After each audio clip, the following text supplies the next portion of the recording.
Hi viewers, welcome back to my channel once again. बात कर लेते हैं ढाका टेस्ट की। बहुत ही बढ़िया परिस्थितियों में खत्म हुआ एक बिल्कुल सांस रोक देने वाला मैच।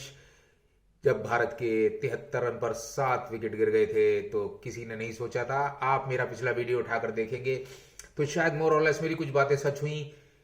लिटन दास ने एक बहुत अच्छी इनिंग खेली और शायद मैच विनिंग इनिंग थी अगर बांग्लादेश थोड़ा सा भी कामयाब हो जाता।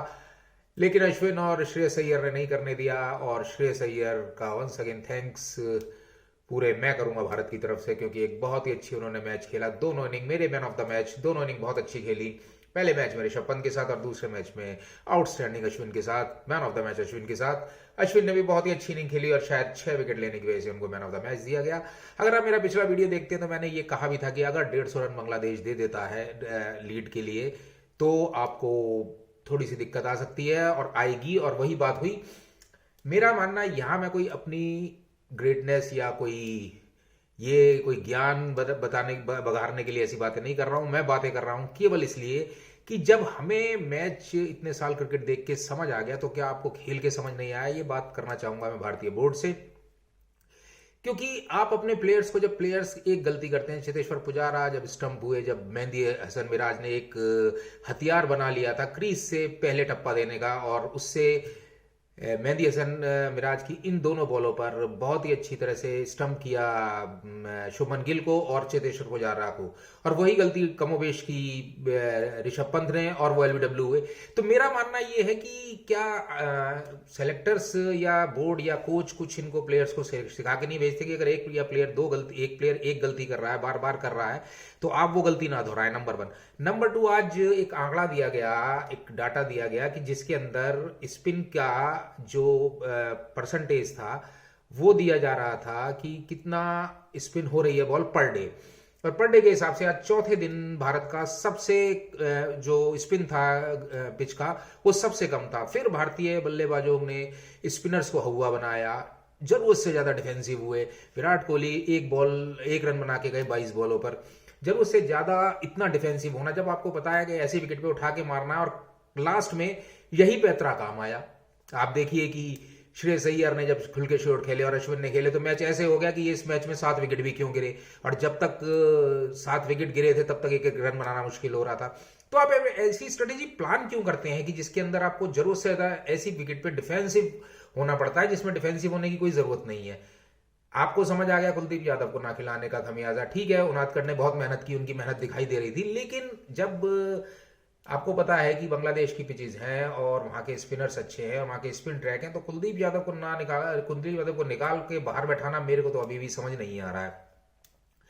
रही बात आपकी इतनी ज्यादा डिफेंसिव अप्रोच की, ये बहुत गलत है, और विराट कोहली का तो मैं समझ ही नहीं सकता हूं कि वो 2 मैचों में अच्छा खेलते हैं फिर ऐसे खेल जाते हैं। अनफॉर्चुनेटली सबसे ज्यादा तो उनके साथ प्रॉब्लम यह है कि शायद 7 विकेट में सबसे अच्छी बॉल इस बार फिर उनको मिली जिस पर वो आउट हुए। तो मेरा मानना है फिर उसके बाद एग्रेशन दिखाना, वो दिखाना जरूरत। आप एक सीनियर प्लेयर हैं, वो बांग्लादेश के प्लेयर हैं, वो छोटे लड़के हैं, आप उन लोग उनसे क्या एक्सपेक्ट करते हैं कि वो क्या बोलेंगे क्या नहीं। वो तो वैसे भी अपने नागिन डांस के लिए मशहूर है और उसके ऊपर काफी क्रिटिसाइज हुए हैं, काफी बदनाम है। फिर आप अपना आउट हो गया, आप चले जाते हैं, और आपको अगर दमखम दिखाना था, जैसे कि विवेक राजदान ने कमेंटेटर बॉक्स में कहा कि ये दमखम आपको दिखाना था बैटिंग करते हुए, ये जोश दिखाना था, ये एग्रेशन दिखाना था आपको बैटिंग में जब आपकी जरूरत थी, आप सीनियर प्लेयर थे, आपने उस समय किया नहीं। उसके बाद आप दिखा रहे हैं, क्या हो गया, आपने तो मैच अपनी तरफ से दे दिया था। ये भला इन दोनों लड़कों का, श्रेयस अय्यर और अश्विन का, जिन्होंने किया। और अश्विन ने, श्रेयस अय्यर को तो मैं बिल्कुल फिर बोलूंगा कि बहुत ही आउटस्टैंडिंग उन्होंने इनिंग खेली, बहुत समझ के खेली, बहुत सोच विचार के खेली, बहुत शॉर्ट सिलेक्शन बहुत ही बढ़िया था उनका। जब देखा उन्होंने कोई मारने वाली बॉल है उन्होंने उसको हिट किया, और जब डिफेंस करना था डिफेंस किया। तो यही अश्विन का भी था, और अश्विन थोड़ा ज्यादा फास्ट भी रहे, उन्होंने बैटिंग में अप्रोच दिखाई। और अश्विन की सबसे अच्छी बात यह है कि मैंने देखा है चाहे वो बॉलिंग कितनी अच्छी करते हैं लेकिन वो विकेट भी बहुत आसानी से अपना कभी भी नहीं देते हैं। तो ये एक बहुत अश्विन की एक अच्छी बात है और एक जुझारूपन है, और इसीलिए मैं कहता हूं उनको आप टेस्ट के लिए रिजर्व रखिए। ओडीआई और आप T20 की टीम अलग चुनिए, लेकिन उसके लिए रखिए। बहरहाल 2-0 से भारत ने सीरीज जीती है। Man of the series Cheteshwar Pujara रहे, जो मेरे हिसाब से ठीक डिसीजन है, और मैन ऑफ द मैच इसमें कोई भी हो सकता था। अगर बांग्लादेश जीती तो शायद मेहदी हसन मिराज, और अगर आज भारत जीता है तो अश्विन बिल्कुल ठीक है। बाकी श्रेयस अय्यर भी मेरे एक one of the strong contender थे, और श्रेयस अय्यर को अब आपको टेस्ट मैच का प्लेयर बनाना पड़ेगा, उनको आप बाहर नहीं निकाल सकते। ओपनिंग में मैं कहूंगा आपको थोड़ा सा, मैं फिर बोलूंगा कि केएल राहुल ने बहुत निराश किया, अब आप उनको बाहर बिठा दीजिए। पृथ्वी शॉ का खेलने का टाइम आ गया है, ओपनिंग में ओपनिंग करने का टाइम आ गया है और एक अच्छा ओपनर है वो। केएल राहुल को फर्स्ट क्लास क्रिकेट खिलाइए, रणजी खिलाइए, उसके बाद उनको टीम में लाइए। No doubt he is very good player, but still his strategy is not working in every manner, in हर तरह से वो, जिसे कि मैं कहूँगा कि वो फ्लॉप हो रहे हैं। चाहे वो मेरे ख्याल में कैप्टनसी में भी कोई ऐसा नहीं था कि वो टीम को ज़्यादा मोटिवेट कर पाए। और यहाँ मैं थोड़ा सा राहुल द्रविड़ के लिए भी बोलूँगा कि राहुल द्रविड़ ठीक है, एक अच्छे प्लेयर जरूर रहे होंगे, एक अच्छा टेस्ट प्लेयर रहे होंगे, एक अच्छे वनडे प्लेयर रहे होंगे, लेकिन मेरे ख्याल में कोच के हिसाब से वो भी इतना मोटिवेट नहीं कर पाते हैं। यहाँ मैं बात करूंगा फिर रवि शास्त्री की। रवि शास्त्री चाहे बहुत लंबा टाइम किया, 10 ईयर हुआ उनका, उस पर वो क्रिटिसाइज भी हुए। आप रवि शास्त्री को दोबारा मेरे हिसाब से कोच बनाइए, क्योंकि उनके अंदर मोटिवेट करने की बहुत क्षमता है, ग्राउंड पे आके बहुत अच्छी उनको क्षमता है। वो ज़्यादा किताबी बातों में विश्वास नहीं रखते हैं। रवि शास्त्री को मैंने देखा कि हमेशा वो थोड़ा प्रैक्टिकल में विश्वास रखते हैं। भारत अरुण भी एक अच्छे बॉलिंग कोच थे, हालांकि उनकी शुरू में मेरी उनके बारे में कुछ दूसरी अप्रोच थी, लेकिन जब वो रवि शास्त्री के साथ bowling coach, head bowling coach बन के रहे, तो बहुत अच्छी भारतीय बॉलिंग हो गई थी। एक बिल्कुल खतरनाक बॉलिंग हो गई थी। जब साउथ अफ्रीका में भी मोहम्मद शामी और जसप्रीत बुमराह की जोड़ी थी और उन्होंने बड़ा अच्छा वहां पर काम किया था, और ऐसे ही उन्होंने ऑस्ट्रेलिया में भी किया था। बहरहाल अच्छा है भारत के लिए WTC में थोड़ा सा और क्लोज आए। अब आपको ऑस्ट्रेलिया के 4 में से 3 टेस्ट जीतने हैं, इसलिए आज का ये टेस्ट मैच जीतना जरूरी था, क्योंकि अगर आज ये टेस्ट मैच हार जाते तो WTC फाइनल खेलने की संभावना आपकी बहुत कम हो जाती है। अब ऑस्ट्रेलिया है, होम कंडीशंस है, आपको 4-0 का एक्सपीरियंस एक बार उनसे है हराने का उनको, तो 4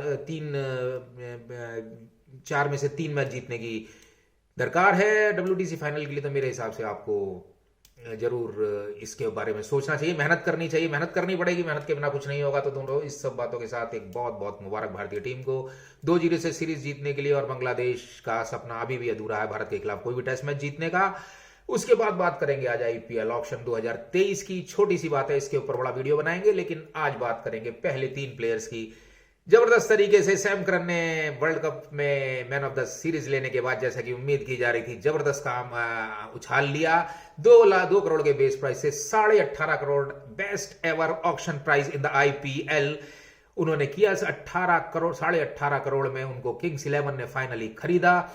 KKR और किंग्स 11 बड़ी लंबी बोली लगी, लेकिन फाइनल बाजी पंजाब किंग्स के हाथ में लगी। Sorry, Punjab Kings not Kings 11। और उसके बाद बात करूंगा अगर सेकंड प्लेयर की, तो वो थे कैमरून ग्रीन, ऑस्ट्रेलिया के, जो एक अपने आप में बहुत विस्फोटक बल्लेबाज और विस्फोटक ऑलराउंडर है। 17.5 करोड़ में KKR ने उसको लिया।